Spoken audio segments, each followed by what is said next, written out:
कहानी है रामपुर गांव की, जहां के मर्द महिलाओं को हमेशा नीचा दिखाने की कोशिश में रहते। अरे अभी तक खाना नहीं आया क्या? मुझे एक और शादी करने की जरूरत है। नहीं जी नहीं, ऐसा मत करना, वरना मैं कहाँ जाऊंगी। खाना लेकर मैं अभी आई जी। गांव की पंचायत में भी फैसले हमेशा औरतों के खिलाफ ही रहते।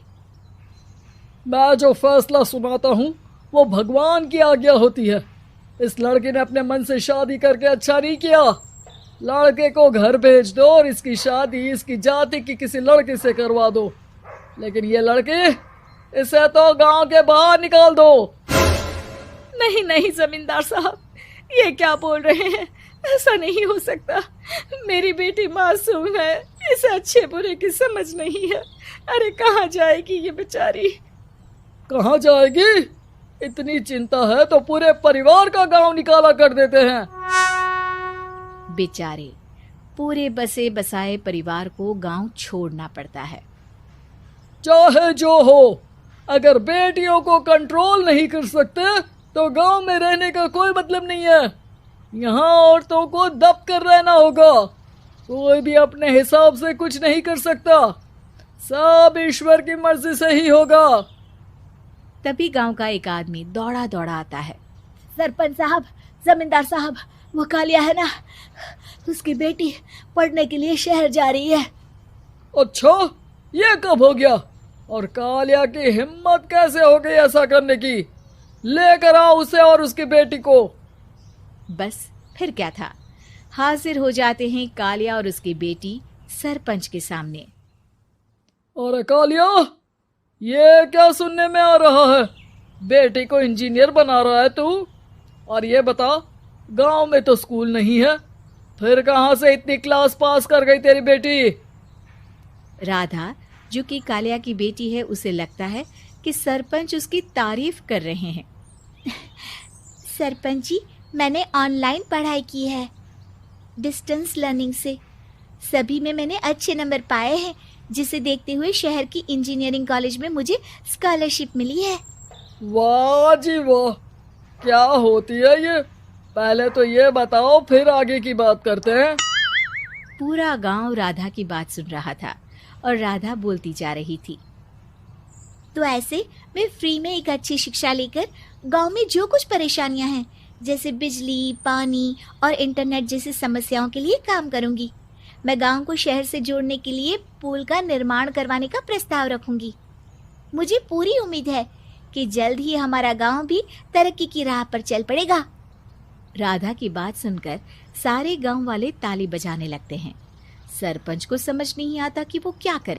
चुप रह नादान लड़की, गांव के खिलाफ जाने के लिए तुझे गांव से बेदखल कर दिया जाएगा, वो भी पूरे परिवार के साथ। और हाँ, अगर ठीक से गांव में रहना चाहती है तो ये पढ़ाई लिखाई छोड़ दे। हम तेरे लिए गांव का कोई होनहार लड़का देखेंगे। तभी गांव का एक आदमी बोल पड़ता है। अरे नहीं नहीं सरपंच जी, राधा बिटिया जो बता रही है, अगर वैसा हो जाए तो हम लोगों को पैसा कमाने के लिए बाहर नहीं जाना पड़ेगा। हाँ जी, और ना ही कोसों दूर पानी के लिए भटकना पड़ेगा। हमारे बच्चे भी अच्छी पढ़ाई कर सकेंगे और आगे बढ़ेंगे, ना कि हमारी तरह खेती करते बैठेंगे। क्यों गांव वालों, राधा बिटिया का साथ देना चाहिए ना। सरपंच देखता है कि गांव राधा के साथ है तो वो चुप हो जाता है। वो घर आकर अपने सलाहकार से बात करता है, जो बहुत ही चालाक किस्म का इंसान होता है।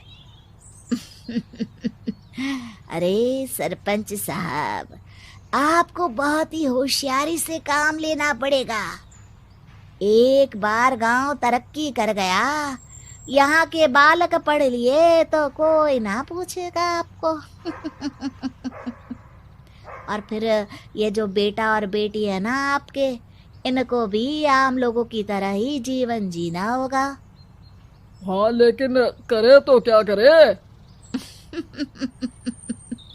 वो ना आप मुझ पर छोड़ दीजिए, बस मैं जैसा बोलूं करते जाइए। अगले रोज सुबह जब गांव वाले सोकर उठते हैं तो राधा के घर के बाहर और साथ ही वो लोग जिन्होंने राधा का सपोर्ट किया था, उनके घर के आगे लाल रंग से कल आऊंगी लिखा होता है। कल आऊंगी, यह क्या होता है? अरे यह तो खून से लिखा है, लगता है कोई भूत प्रेत या चुड़ैल का साया है। चलो सरपंच जी के पास चलते हैं। सभी सरपंच के पास जाकर उसे सारी बात बताते हैं। अरे ये तो बड़ी मुश्किल की बात है।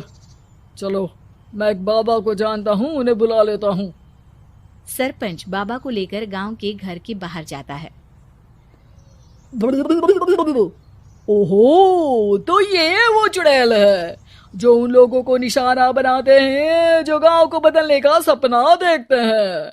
वो गांव को ऐसे ही संपन्न देखना चाहती है, वो नहीं चाहती कि कोई बाहरी यहाँ का कायाकल्प करे। क्या तुम लोगों में से किसी ने गांव को बदलने की सोच रखी है?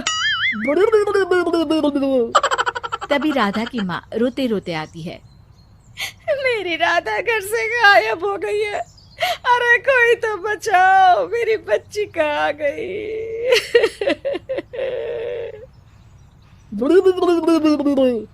ले गई वो चुड़ैल, तेरी बच्ची को ले गई।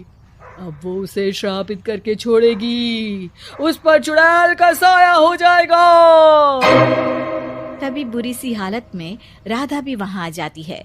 उसके बाल चुड़ैल की तरह फैले होते हैं और कपड़ों में खून लगा होता है।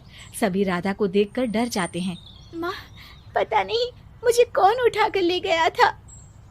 अरे दूर दूर हो जा चुड़ैल, अब हम लोग इस गांव में नहीं रुकेंगे। अरे कैसे बातें कर रहे हैं आप? कल तो आप मेरे भरोसे गांव का हुलिया बदलने, अपने बच्चों को पढ़ाने और तरक्की उन्नति की बात कर रहे थे, तो आज क्या हो गया आपको? ये फिर तुम लोगों को बहकाएगी। ये चुड़ैल गांव में आ चुकी है, ऐसे ही ये तुम्हारे घर के बच्चों को भी ले जाएगी। गांव वाले राधा को गांव से बाहर निकाल देते हैं। उसके माँ बाप रोते रहते हैं, लेकिन गांव वाले नहीं मानते। मैं भी अपनी बहन के साथ गांव के बाहर रहूंगा, लेकिन वो पढ़ाई नहीं छोड़ेगी। वहीं सरपंच के घर पर सलाहकार कहता है। देखा, सांप भी मर गया और लाठी भी नहीं टूटी। लेकिन अगले ही दिन सरपंच के घर के बाहर भी वही शब्द लिखे होते हैं। और फिर सरपंच की बीवी कहती है, हमारी बेटी को किसी ने अगवा कर लिया है। तभी राधा का भाई वहां आ जाता है। अरे गांव वालों, मैंने सरपंच जी की बेटी को देखा था। वो चुड़ैल उसे उठाकर ले जा रही थी। अरे क्या मजाक कर रहे हो? नहीं नहीं सरपंच जी, आप नहीं जानते। वो चुड़ैल अब आपकी बेटी में आ जाएगी, जैसे राधा के अंदर आ गई थी। तभी सरपंच की बेटी वैसी ही हालत में वहां आती है जैसे राधा आई थी। पापा, पता नहीं कैसे मैं गायब हो गई थी। चुड़ैल, इसके अंदर भी चुड़ैल का साया है, मारो इसे। अरे नहीं नहीं, इसे भी राधा के पास गांव के बाहर ही भेज दो। अरे चुप रहो, मेरी बेटी कहीं नहीं जाएगी और चुड़ैल वुड़ैल कुछ नहीं होता है। अरे कैसे बात कर रहे हो सरपंच जी? आप तो बोल रहे थे कि आपका फैसला भगवान का ज्ञान होता है, तो अपने पर बात आई तो अब आप ऐसे बोल रहे हैं। अरे ना ना ना, आपको अपनी बेटी को त्यागना ही होगा। अरे बुलाओ बाबा को। राधा का भाई बाबा को ले आता है, जिसे अब गांव वालों के डर के कारण सच बोलना पड़ता है। मैं कोई बाबा नहीं हूँ, मैं तो मोची था। ये सलाहकार महोदय ने मुझे कहा था एक्टिंग करने को। अब वो मुझे पैसे देने वाले हैं। अब मुझे माफ कर दो। गलती हो गई, मुझे माफ कर दो। तभी वहां राधा आ जाती है। देखा सरपंच जी, जब गांव के बच्चे साक्षर होंगे तो आप जैसे लोगों की चालाकी नहीं चलेगी।